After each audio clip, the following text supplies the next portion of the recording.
I thought my 4-year-old was just telling me a bedtime story, until I realized she was describing the night my wife betrayed me. 2 years ago, my whole world shifted in a way I never saw coming. I was 31 at the time, and the moment I discovered that my wife, I'll call her Brooke, who was just 27 then, had betrayed me, something inside me broke. Even now, the pain lingers like a shadow I can't quite shake. We've got 2 amazing kids together.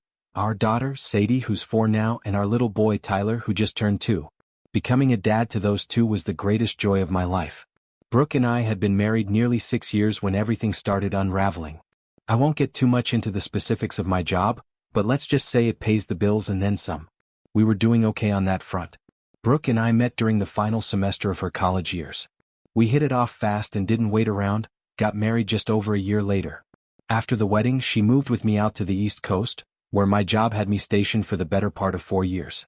It's where both of our children were born and where, at least for a time, we thought we were building our forever. Then came the big shift. I was offered a major step up, an opportunity to head one of our offices back in our home state. And the best part? It was only 15 minutes from both of our families. Brooke and I were thrilled. We'd always dreamed about raising our kids near their grandparents, and now it was finally happening. Her father had passed away before I ever met her, but her mom was still local, as were my parents and my younger brother. Everyone was excited to have us back, but no one more than our folks. Getting to see Sadie and Tyler regularly had them over the moon. Around that time, my mom and dad had just moved into a new place, and they planned to keep our old family home. A beautiful old house set on 3 acres, complete with a quiet little stream weaving through the woods in the backyard. It was the kind of place that felt like it had a heartbeat of its own. Instead of buying something new, Brooke and I agreed it made more sense to move into that house with my younger brother, who would be paying rent. The idea was that this arrangement would double as a way to invest in our future. The home had been in our family for generations, and while it was in solid shape overall, there were a few things that needed sprucing up. For decades, my parents had trusted a local contractor with the care of the house. The guy knew every beam and board like the back of his hand. So when it came time to freshen things up, we brought him back in, and before long the renovations were done. The place looked great. Brooke loved it, the kids were over the moon, and I was settling into my new role at work. Everything felt like it was falling into place. But that sense of peace didn't last long. One afternoon, while Brooke was out shopping with her mom and my own mother, I was at home with Sadie. It started as just a normal day, but what my daughter said to me in that quiet moment would crack everything wide open. That afternoon, I stayed home with the kids while Brooke went out with our moms. It was a sunny day, so I took Sadie and Tyler out into the yard to play. Sadie was darting around the lawn, full of energy like always, and we were just chatting about this and that when she said something that stopped me in my tracks. She was telling me about a night not too long ago, how Mommy had suddenly woken up, wrapped herself in a blanket and rushed over to her. Brooke had kissed her forehead, gently held her hand and brought her a pacifier. Then, according to Sadie, she tucked both kids into the crib and said goodnight. It was sweet at first. But then I asked her casually, "Where were you when Mommy came to you?" expecting a simple answer. Her response chilled me. She said she found them, Mommy and a man, lying together on my bed. I didn't react outwardly. I just nodded and asked as calmly as I could, "Are you sure, sweetheart?" She nodded again, so certain in the way kids are when they recall something clearly. Inside, I felt like the ground had shifted beneath me. But I couldn't let her see that. I just smiled and said, "Thank you for telling me." Later that day, we all headed out to the back porch where Brooke was with the kids. She handed Sadie a gift and said it was for her, out of the blue. What caught me off guard was that it was exactly the gift Sadie had been eyeing for her birthday in October. I asked Brooke why she was giving it to her so early, and she just smiled and said, "I thought she could have it now." No explanation. Just that. Now, Brooke and I have always agreed, birthdays are special, and gifts are meant to be surprises on the day itself. So giving it to her now, months ahead of time, felt off. Sadie didn't seem to mind, of course. She was thrilled. But something about the whole moment didn't sit right with me. As the day went on, we gathered in the kitchen. My dad and younger brother had joined us, and for a while the focus was on food, laughter, and catching up. One of those warm family days you don't want to end. But in the back of my mind, Sadie's words kept repeating like an echo I couldn't ignore. That evening I considered talking to Brooke, just putting it all out there. But I hesitated. What if she denied everything? What if I'd misunderstood Sadie? I didn't want to risk that conversation unless I was certain. If her story was true, then I needed proof. Cold, clear, undeniable proof. So while Brooke was out at an evening event with her mother, I stayed home with Tyler and got to work. Quietly and carefully, I placed 3 cameras around the house. One went out by the garage, angled discreetly to capture activity in the driveway. Another I installed in the living room, tucked behind the shelf. The third I placed in the bedroom, hidden but still able to catch anything that might happen. I made sure the cameras were well hidden, nothing obvious. No one would notice them unless they were specifically looking. Still, I had this sinking feeling Brooke might sense something was up. My gut was twisting with every move I made. As night rolled in, so did the weight of everything I was feeling. I was overwhelmed, hurt, confused, exhausted. Part of me wanted to believe I was just being paranoid. But another part, the one shaped by years of instinct and quiet observation, knew something wasn't right. Before long, the pieces started falling into place. The footage confirmed what my heart already knew. Once I was certain, I reached out to my family. I asked my mom and aunt to take the kids out for a walk just to get them out of the house for a while. Meanwhile, I pulled my uncle and brother aside and asked them to meet me in the bedroom. I needed them there. Not for confrontation, but for strength. I was about to face something no husband should ever have to face. And I didn't want to do it alone. Before I brought everything to light, I made sure to have my uncle and brother by my side. I told them straight up that I needed them there not just for support, but as witnesses, to keep everything calm and above board. I knew emotions could get the best of me, and I didn't want to risk saying or doing something I'd regret. Thankfully, they didn't question it. They agreed without hesitation. When we arrived, I noticed his car parked right in front of the house, blocking the way like it belonged there. I didn't even have to ask who it was. I looked at it, then turned to my brother and said, "There's no way he's driving that thing out of here. I'm calling the company and having it towed." Things escalated quickly after that. Voices were raised, tempers flared. But I kept my composure, at least outwardly. When the shouting had died down, I turned to Brooke's mom. I told her the truth, what I had seen, what Sadie had said, and everything I had uncovered. Then I asked her, as calmly as I could, to come and get her daughter. Brooke had already tried to plead with me, her voice muffled under a blanket from the other room, but I stuck to my plan. Her mother didn't take long. She arrived not long after I made the call. What none of us were expecting was the way Brooke exploded out of the bedroom, sobbing, desperate, shouting through tears. She dropped to her knees, begging me to forgive her. She kept repeating that she was sorry, that she needed another chance. But by then, my heart had already made the decision. We couldn't come back from this. Divorce was the only way forward. Despite what my lawyer advised, I decided to move quickly. I didn't want to drag it out or wait for more heartache. So I packed up all of Brooke's belongings, my brother and his friend helped, and we loaded them into a truck and delivered everything to her mother's house. We carried this out with care but also finality. Brooke and her mom showed up at our place around 6:30 in the morning. Her mom came inside while Brooke stayed in the car watching, hoping I'd come out and talk. She still believed she could fix this. She kept offering new compromises, trying to find some version of our relationship I could live with. One suggestion still echoes in my mind. She actually proposed an open relationship, but only one-sided. I could be with whoever I wanted while she would stay faithful to me. That's how badly she wanted to hold on. But I knew it wasn't love anymore, just desperation. After the separation, she signed a postnuptial agreement with those terms. She also began going to therapy 3 sessions a week. Her mom later told me that she believed Brooke was having some kind of emotional breakdown, maybe even a temporary mental health crisis. Eventually, the divorce was finalized. But it wasn't smooth. There were outbursts, long pauses in the process, delays I hadn't anticipated. And one of the hardest moments came unexpectedly, not from Brooke, but from her mother. She pulled me aside one afternoon and confessed something that stopped me cold. Brooke had been talking about hurting herself. She said Brooke believed she had nothing left to live for without me. She begged me, literally begged, to speak to her, to maybe offer her some sort of peace. But I didn't know what to say. I wasn't sure if I could even be the one to help her, not anymore. Not after everything. Meanwhile, back home, I did my best to hold everything together for Sadie and Tyler. We stayed in our house, and my mom moved in temporarily to help us through the transition. Sadie had always loved our place. The backyard, her cozy room, the way the light poured into the kitchen in the morning. The idea of moving into her grandma's house made her anxious, even though she loved both her grandmothers deeply. I think she's always had a stronger bond with me, and the thought of losing that scared her. One night, she looked at me and asked, "I don't have to leave, right? I can stay here with you?" I knelt down beside her and told her, "You're not going anywhere, sweetheart. This is your home and I'm right here." She let out a sigh and curled into my side. And in that moment, for the first time in a while, I felt a small piece of peace return. Eventually, the truth came out in full. I had undeniable evidence of Brooke's betrayal, video recordings that removed any doubt. But strangely enough, I never had to use them. Brooke and her legal team ended up submitting a detailed written confession to the judge. I was stunned by it. There was no attempt to hide or deny. Just a full admission of guilt, laid out in black and white. When it came time to divide our assets, I walked away with about 63% of everything, mostly because the court recognized that the bulk of the property had been mine before the marriage. Still, Brooke was awarded $71,000, along with regular child support payments.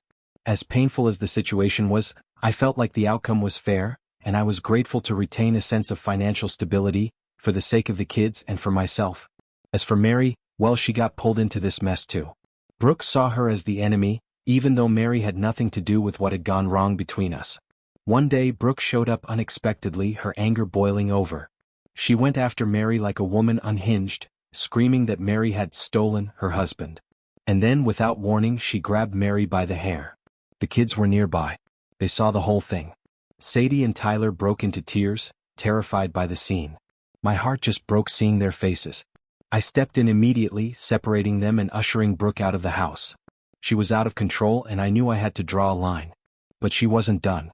One evening, not long after, Mary was coming over to see me. Brooke had apparently been waiting. Out of nowhere, she attacked Mary again, this time physically harming her. It was all caught on the security cameras I'd installed earlier. That footage would end up playing a key role in protecting us later on. Despite everything, something surprising happened during all this chaos. Mary and I grew closer. One evening, after things had calmed down somewhat, I finally worked up the courage to ask her out. I wasn't sure she'd say yes, not with all the drama surrounding us, but to my surprise, she agreed. Our first date was simple, just a few drinks, some laughs, and 3 hours of conversation that flew by like nothing. Something clicked between us. It felt natural, like we were just two people who finally understood each other. A few days later we went out again, this time for dinner. After the meal, I suggested we take a walk through a nearby park. We picked up ice cream from a little stand and just wandered, talking about everything and nothing. When I walked her home that night, she paused at the door, and then asked me if I wanted to come in. From there, things moved fast, maybe faster than anyone expected. Our families were cautious, urging us not to rush things. But we both knew what we wanted. I offered to help Mary transition into a new place by covering the penalty to break her previous lease and picking up her car payments. It wasn't about money, it was about starting fresh, building something together. A month later we signed our marriage certificate. Just a week after that, we exchanged vows in a small, peaceful ceremony. My parents helped organize a beautiful, simple celebration. It wasn't flashy. It wasn't dramatic. It was honest, and it felt right. But even after the wedding, reminders of the past found their way back in. One afternoon, I noticed a strange car parked near our home. It wasn't anyone I recognized. I felt that same unease in my chest, the kind I'd come to know all too well. So I parked a bit farther down the street and kept my eyes open. It was a clear day, not a cloud in the sky, when I pulled into the driveway. The house looked peaceful from the outside, windows open, curtains swaying in the breeze. Brooke had opened up the living room, probably to let the spring air roll through. For a brief second, everything looked normal. But as I walked closer, I heard it, voices. Laughter. Hers, and a man's. My stomach dropped. Instead of heading straight through the front door, something in me, instinct maybe, told me to pause. I stepped to the side of the house, quietly, careful not to be seen. I moved toward the window just enough to listen. Her laugh echoed through the room, familiar and sharp. But it wasn't just hers. It was intertwined with his, a deeper, unfamiliar tone.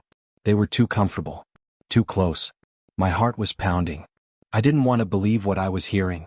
But denial couldn't shield me anymore. I went to the door. It was open slightly. I stepped in slowly, quietly, until I was standing right behind her.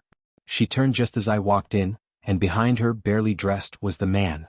There he stood, awkward and exposed, frozen like a deer in headlights. His clothes were scattered around the floor like the aftermath of some careless storm. Rage boiled up inside me like I'd never felt before. I could barely think, barely breathe. All I knew in that moment was that I wanted to lash out, to make him feel the pain that had just landed on me like a freight train. I let out a furious scream. I don't even remember what I said, I just remember the sound of my own voice breaking through the room like thunder.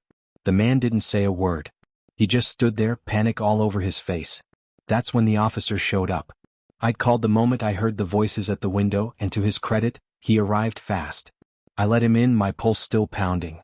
The guy scrambled to pull his clothes on, stumbling around like a guilty teenager. While I spoke to the officer and explained what I'd walked into, I thanked him for showing up so quickly. But from there, things got more complicated. The officer looked at Brooke and asked her directly, "Ma'am, did you invite this man into your home?" She hesitated. He repeated the question a bit more firmly this time. "Just to be clear, are you saying he was not invited?" Brooke, already shaking, burst into tears again. But this time the tears didn't stop the officer. He needed a clear answer. "Yes or no?" he asked again. She finally whispered it. "No." And that was it.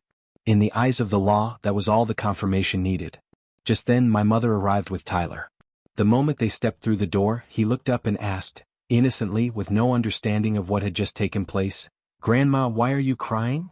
That simple question broke something in me. My heart hurt in a way I can't explain. I knelt down beside him, hugged him tight, and realized I had to make a choice.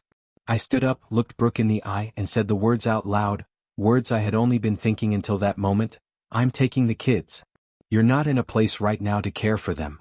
Her mother stood behind her, silent. Brooke pleaded, begged me not to do this, but I stayed firm.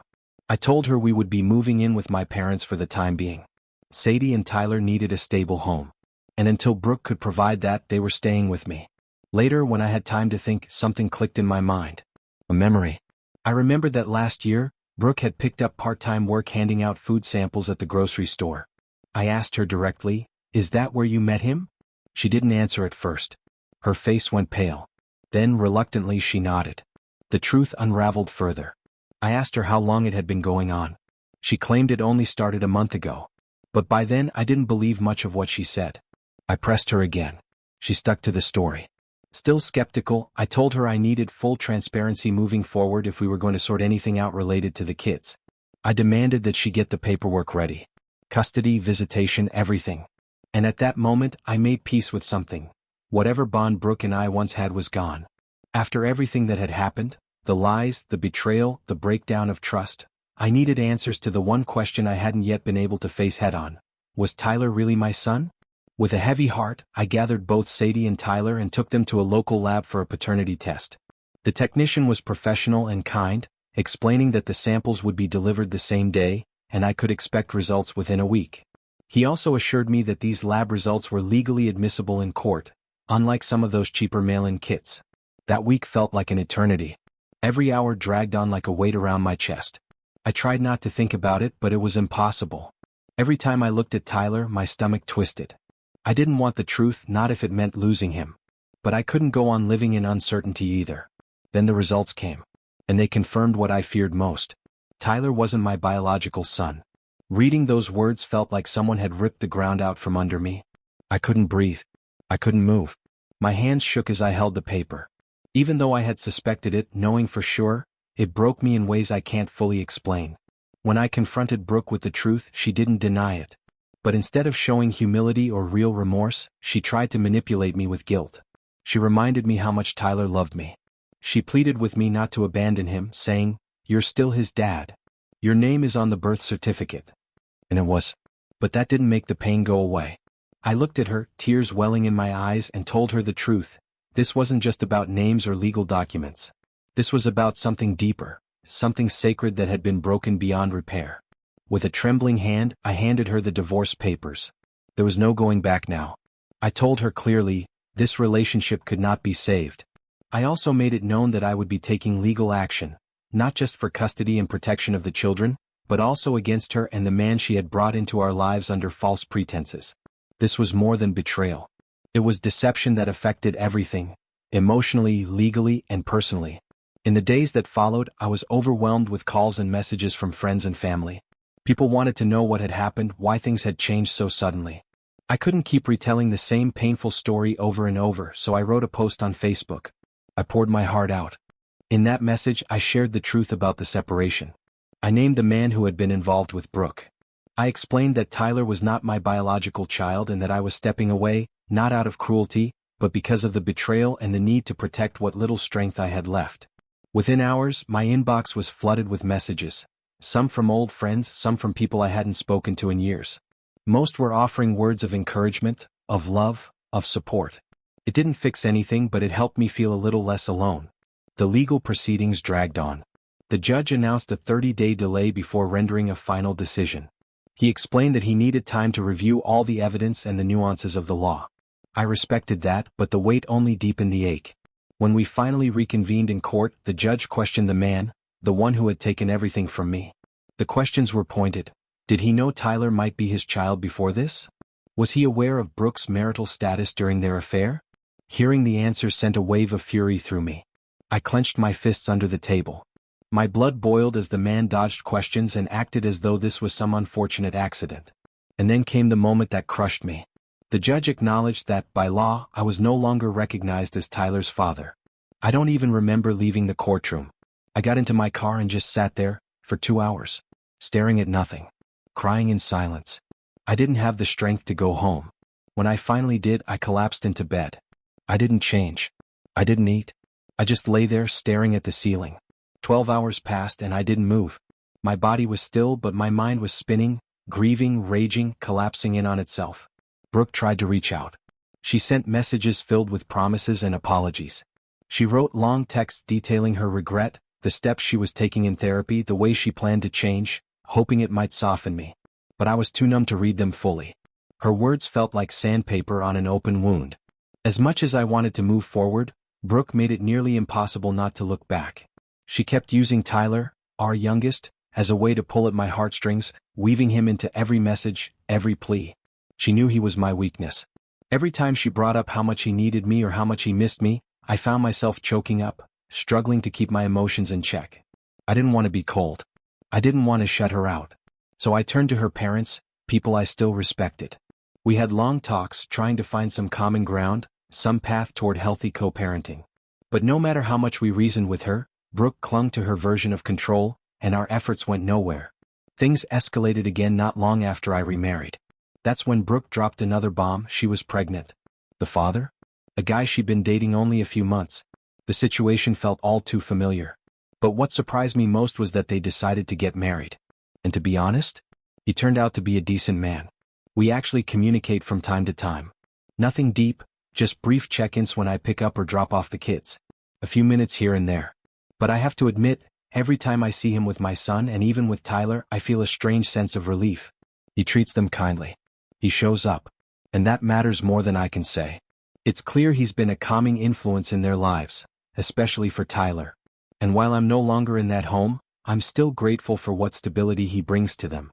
On the flip side, the man Brooke cheated with, the one who tore our lives apart, he vanished. Didn't take any responsibility. Didn't show up for anything. No interest in the child that turned out to be his. No support. No apology. Just silence. He's an absolute disgrace. In the end, things worked out for me. But it didn't come easy. I went through pain I wouldn't wish on anyone. And looking back, I realize I could have saved myself so much time, so much heartbreak, if I had listened to my gut earlier, if I had been more observant, less trusting. So if you're reading this and you're in your 20s or early 30s trying to figure love out, please take this as a warning. Be patient. Be wise. Not every good-looking relationship is a healthy one. And not every charming person is who they seem to be. There are good women out there. There really are. But finding one requires more than just love. It takes time, effort, and real discernment. Before Brooke, there was someone else. Let's call her Emily. We were just kids when she got pregnant with our first child. It wasn't easy. I was fresh out of school when I got hired at UPS, doing everything I could to support us. Her traditional Irish family didn't exactly welcome me with open arms, especially her father. But I kept showing up, kept working, and eventually I earned their trust. I took on every burden I could so she wouldn't have to.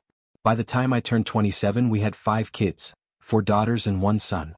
Our son came first, and I remember the pride I felt the day he was born. Life wasn't perfect, but we had built something that mattered. But that foundation started to crack too. One night, I came home to find my son and 2 of our daughters in a heated argument with her. I understood why they were upset, but I reminded them not to speak to their mother with such disrespect. After they left the room, she stayed behind, silent. And then, with her voice barely above a whisper, she told me she felt invisible. Like a slave in her own home. I asked where those feelings came from. She didn't answer, just shut down, withdrew and walked out. Then came the moment I can't forget. The day I caught her in the act. In a blind rage, I shattered the car window and dragged the man out with my own hands. It wasn't graceful. It wasn't right. But in that moment, all the pain, all the betrayal came pouring out of me. She apologized through tears over and over. But the damage was done.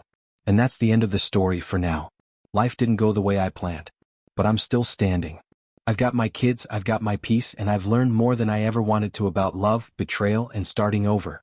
If you've made it this far, thank you for listening. If you've been through something similar, you're not alone. And if you're still in the thick of it, hold on. Healing's not easy. But it is possible. I lost control. After everything, the lies, the betrayal, the emotional fallout, I snapped. I shouted at her, the words fueled by heartbreak and fury, and then I kicked the man who was still lying on the ground. I'm not proud of it. But in that moment, it was like all the pain I'd buried had nowhere else to go. The police arrived within minutes. I was arrested on the spot. They booked me at the local station and I spent a week and a half behind those gray silent walls. The stress was so intense I thought I was having a heart attack at one point. My chest was tight, my heart pounding out of rhythm. But after a full workup, the doctor said it wasn't cardiac. It was something worse. It was a broken heart. Later on, during one of our mandated counseling sessions, Brooke tried to spin the narrative. She said she cheated because she felt trapped, that she craved more freedom and excitement. The therapist seemed to latch onto that and started suggesting that I hadn't given her enough space, that maybe I had been too emotionally present, too steady. I blinked at him, stunned, and asked, "Are you serious right now?" The idea that I was somehow to blame for her decision to betray me felt like a slap in the face. I asked Brooke directly how long it had gone on. She admitted it lasted 4 months. "Just one man," she said. "Just a mistake. But a mistake you make over and over again, that's not a moment of weakness. That's a choice." After that, I avoided seeing her. Not out of anger, but to preserve what was left of my sanity. Our older kids followed suit. They refused to speak to her, and though I've encouraged them to keep the door open, I've never forced it. I respect their feelings. They were hurt too. Her parents still visit weekly, and I can tell they're just as heartbroken. Her father, quiet and kind, continues to urge her to go back to therapy. But her mother, she's harsh. She's resorted to name-calling, to public arguments that only add to the strain. I had to ask her to stop, to let it go, to stop dragging everyone through it again and again. I just wanted peace. The truth is, despite all of this, I don't regret my marriage. I don't regret the life we built, the 5 amazing kids we raised. I did everything I could to be a good man, a faithful partner, and a present father. And for most of those years, I think I succeeded. What I regret is that she threw it all away, for someone temporary. 26 years of marriage gone. Not long after that, something unexpected happened. Debbie, my ex-wife, publicly acknowledged our breakup. She reached out to each of our kids individually. And to my surprise, they responded. Slowly but surely, I saw them speaking again, laughing even. They took a group photo together at a family event. It was bittersweet. But more than anything, it made me happy to see our kids smiling again. Isabel, my new wife, stood beside me through all of this. Watching my children reconnect with Debbie brought up some mixed emotions for both of us. One night, after that family gathering, Debbie asked to speak to Isabel in private. Later, Isabel told me what they'd talked about. Debbie had asked her, very plainly, "Do you love him? Because I see the way he looks at you. I see his love." Isabel didn't flinch. She told her, "Yes, I really do. He's the first man I've loved since my husband passed away 15 years ago." That night as we lay in bed, Isabel took my hand and said, "You're a good man. And no matter what you've been through, you still have so much to give." She was right. I've been through the fire. And yeah, I carry scars. But I also carry strength. And that's my story. It's messy. It's painful. But it's also real. If there's anything I hope someone takes from this, it's that no matter how badly someone hurts you, you can come out the other side. Maybe not unscathed, but wiser and stronger. If you're going through something similar, don't be afraid to walk away when your worth is ignored. Love doesn't mean sacrificing your peace. And sometimes the bravest thing you can do is let go. Thanks for reading.